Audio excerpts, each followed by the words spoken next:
നമസ്കാരം. Aroor vision news ചാനലിലേക്ക് സ്വാഗതം.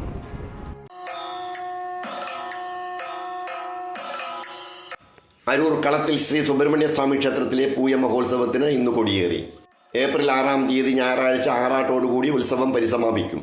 ഇന്നുച്ചയ്ക്ക് 12:04 12:26 ഇടയിലുള്ള ശുഭമുഹൂർത്തത്തിലാണ് കൊടിയേറ്റ് നടന്നത്. ചന്തിരൂർ ബ്രഹ്മശ്രീ അജയൻ തന്ത്രികൾ കൊടിയേറ്റിന് മുഖ്യ കാർമ്മികത്വം വഹിച്ചു.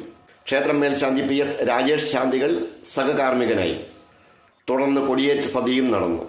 ഉത്സവ ദിവസങ്ങളിൽ നൃത്തനൃത്യങ്ങൾ, കൈകൊട്ടിക്കളികൾ, ദേവി മഹാത്മ്യ പാരായണം തുടങ്ങിയവയാണ് വിശേഷാൽ പരിപാടികൾ.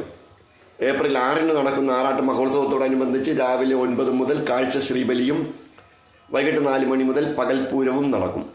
ഉത്സവ പരിപാടികൾക്ക് Devaswom president PK Jayakumar, secretary KK Saravanan, ഖജാൻജി അമ്പാടി തുടങ്ങിയവർ നേതൃത്വം കൊടുക്കുന്നു.